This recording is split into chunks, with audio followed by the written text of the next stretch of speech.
আসসালামু আলাইকুম আম্মা। ওয়ালাইকুম আসসালাম। জি আম্মা, কেমন আছো? ভালো আছি। মামা, হ্যাঁ। আপনি এই যে 3 তারিখ থেকে পরীক্ষা, আর আর 5 ঘন্টা পরীক্ষা, 5 ঘন্টা পরীক্ষা। আচ্ছা, গুড। কি আর পরীক্ষা? আপু কি আর কি এমন পরীক্ষা 5 ঘন্টা? আচ্ছা। আর আরেকটা হলো, আপনি তো বলছে মানে 10 জন যে ছেলে মেয়ে সহ ফ্রাইড রাইস রান্না করে নিয়ে যাওয়ার জন্য, আচ্ছা, পেট ভরে খাওয়ার। 10 জনের জন্য। আপনি কি পারবে? আচ্ছা, তাহলে আমি এই বিষয়ে একটু কথা বলতাম। এখন আসলে তোমার শিক্ষা ব্যবস্থাটা যারা ওরা ধরে নিছে যে তোমার আপু পড়াশোনা করার পরে সে বুয়ার কাজ করবে। বুয়ারা বাসা 8 জনের জন্য পাক করে না, এটাই। আর 5 ঘন্টা, কারণ বুয়ারা কি করতে হয়, একটা বাসা 4-5 ঘন্টা কাজ করতে হয়। পরীক্ষার সিস্টেমটা তোমার এরকম করে দিচ্ছে, আধুনিক শিক্ষা ব্যবস্থাটা এরকম। 10 জন, ধরো তোমার আবু ক্লাস 6-এ পড়ে, সে 10 জনের জন্য ফ্রাইড রাইস কি জিনিস সে তো গ্রামের মানুষ যারা তো জানতোই না আগে। ফ্রাইড রাইস পাক করবে দূরের কথা, ফ্রাইড রাইসে কি লাগে না লাগে কি করে সে জানবে? তার মা, তার পরিবার, আর হ্যাঁ, এটা একটা ব্যাপার। পরিবার সবাই করতে হবে। আর একটা পরিবারের সবার তো আর এবিলিটি থাকে না যে ফ্রাইড রাইস পাক করে যে তার সংসার চালাইতে, তো তার অসুবিধা। তোমার বাবার টাকা আছে, তোমার মামার টাকা আছে, তোমার তো অসুবিধা নেই। কি সবার কি এরকম অবস্থা আছে? হ্যাঁ। তোমার আপু পরীক্ষা 3 তারিখে, 5 ঘন্টা পরীক্ষা। একটা মানুষ ক্লাস 6-এ পড়ে, একটা না 5 ঘন্টা সে একটা রুমে বসে থাকতে পারবে? 1 ঘন্টা 5 ঘন্টা 5 ঘন্টা কিভাবে সে পরীক্ষা দিবে? 5 ঘন্টা কিভাবে সে মেনটেন করবে? আধুনিক এখন কি তোমার করতে হবে? পরীক্ষার ফিও তোমার, অর্ধবার্ষিক পরীক্ষার ফি হচ্ছে 900 টাকা। 900 টাকার পরীক্ষার ফি, 900 টাকার কি খাতা সে খরচ করবে? এমনকি তার সবকিছু নিজে নিয়ে লেখে, মানে যে খাতা কলম যেটা আছে বেশিরভাগ আর্ট করার যে খাতাগুলা, এটা নিজে বাসাতে কিনে নিয়ে যেতে হবে। এবং তোমার যে এটা, এই যে কি বলে যেন এটাকে, এই যে ফ্রাইড রাইসের কথা বলতে 10 জনে যে ভাগ করার কথা থাকে, চিকেন ফ্রাইড রাইস করে নিয়ে যেতে হবে। এটা আমাদের সবজি সব থাকতে হবে, ফ্রাইড রাইসে যা থাকে সাধারণত আমরা যারা রেস্টুরেন্টে যেটা খাই, চিকেন ফ্রাইড রাইস থাকবে। হ্যাঁ, এটার মধ্যে যত ধরনের সবজি আছে সব দিতে হবে, মশলা ঠিক থাকতে হবে। এবং পাকটা যদি ভালো না হয় সে কিন্তু নাম্বার পাবে না। তাহলে একটা বুঝো, 5 ঘন্টা পরীক্ষা, আবার ফ্রাইড রাইস পাক করা আগের দিন ফ্রাইড রাইস পাক করে নিয়ে যাওয়া, তোমার এই আবার খাতা কলমে লেখার ব্যাপার। ঠিক আছে?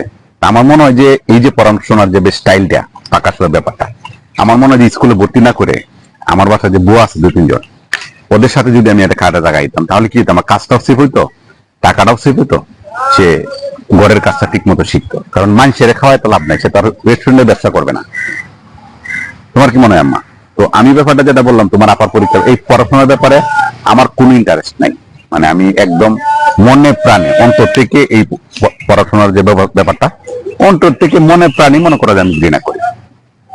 কারণ সে পড়বে, স্কুলে গেছে পড়ার জন্য। কেন ঘৃণা করি? স্কুলে গেছে, আমি ভর্তি করছি তারা, স্কুলে টাকা খরচ করেছে, শিখবে। শিক্ষা জাতি মেরুদণ্ড। হ্যাঁ, পড়াশোনা শিখবে, রান্না বাড়ার কাজ, হাড়ে বাতিল করার কাজ, ঝাড়ু বান্ধার কাজ, ঘর ঝাড়ু দেওয়ার কাজ, এটা তো আমরা বাপ মা গার্জিয়ান আছি না? আমরা বাপ মা কেন আছি, গার্জিয়ান কেন আছি? তাকে ঘরের কাজ এগুলো আমরা শিখাবো, আমরা গার্জিয়ান যারা আছে আমরা শিখাবো। স্কুলে তো বেতন দিয়ে এগুলো শিখার দরকার নাই, তো তাহলে আমরা কেন আছি?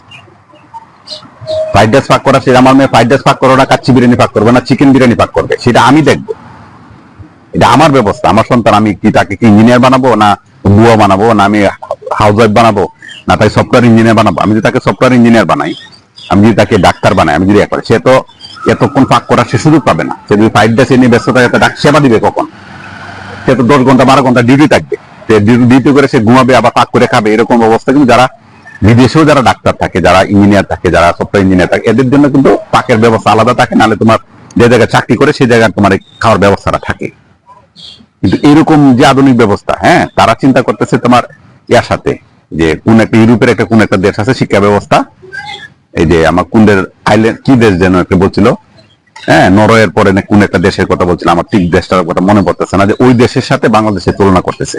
ওই দেশের, হ্যাঁ, জানি জানি, ওই যে 5 ঘন্টা একটা ছোট বাচ্চারই থাকে, ঘর ঝাড়ু দেওয়া, দাঁত মাজা, সব খেলাধুলা পড়াশোনা সব ওই দেশের সাথে আমাদের দেশে তুলনা করতেছে। ওই দেশের সকল খরচ সরকার বহন করে, মানে একটার পর ছেলের পড়াশোনা, খাওয়া দাওয়া, ড্রেস পোশাক থেকে স্কুলের খরচ সবকিছু ফ্রি।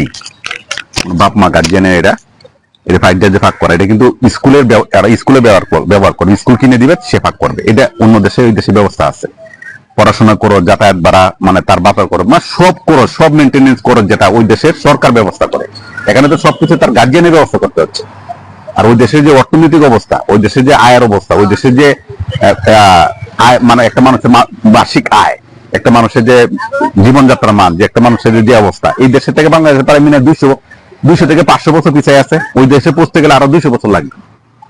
তো আমরা স্বপ্নটা এরকম ভাবে দেখি যে আমাদের দেশে যে সাল্লা বলা হয়, কেন আমাদের দেশে মানুষ, ভালো মানুষ কিছু থাকতেছে না, বিদেশ চলে যায় কেন? কারণ সাল্লার পরিমাণটা এমন হয়েছে, এখন তোমার মানে আগে স্কুলটা বাদ ছিল, সেটা স্কুলে ঢুকছে। মানে সাল নাই কুত্তা বাগাতার নাম একটা কথা থাকে না? আমি কোথায় তবে একজন মানুষের ওই দেশের যে, মানে ওই দেশে গাড়ি চলে, বিএমডব্লিউ, ওর গাড়ি আছে, আমার গাড়ি লাগবে, ওর জামা আছে, আমার জামা লাগবে, মানে এমন অবস্থা করছে। হ্যাঁ, নামার না অসুবিধা নাই, আমার মেয়ে করে আছে, টাকা পয়সা আছে, করে দিলাম। কিন্তু শতকরা 60 থেকে 70% মানুষের জীবন তো ধ্বংস। 60 থেকে 70% মানুষ, হ্যাঁ, এটা তো আপনার পারবে না। পরীক্ষার ফি ধরেন, এখন একটা মানুষের পরীক্ষার ফি প্রিপারেশন 500 টাকা প্রিপারেশন আছে, পরীক্ষার ফি আছে মনে করেন যে 1000 টাকা। তারপরে যে বাজার করার যে ফ্রাইড রাইসের ভাগ করতে, এখানে খরচ আছে কত? এখানে তো মিনিমাম একটা মুরগি 10 জনের জন্য ভাগ করতে মিনিমাম এখানে 2000 টাকা খরচ আছে। তাহলে তার যে বেতন, তার যে আয়ের উৎস, তার যে মানে তার যে অক্ষমতা, তার যে ক্ষমতা, তার মারও তো আলাদা কাজ, তার পরিবার আরো কাজ আছে না? এই মেয়ের পাক করে কি মেয়েরা কি পারবে? অবশ্যই নিশ্চয়ই তার মা পাক করে দিবে। মা ছাড়া তো সে তো পাক করতে পারবে না, সে তো সম্ভব না, সে তো শিখে নাই কখনো। তার মানে কি হচ্ছে, আপনি কিন্তু খাচ্ছেন কিভাবে? মাঠটা কিন্তু এ করতেছেন, আপনি কিন্তু অন্য কোনো ব্যবস্থা কিন্তু আপনার হচ্ছে না। ঠিক আছে, মাঠটা করে খাচ্ছেন, তাহলে ব্যাপারটা কি দাঁড়াচ্ছে?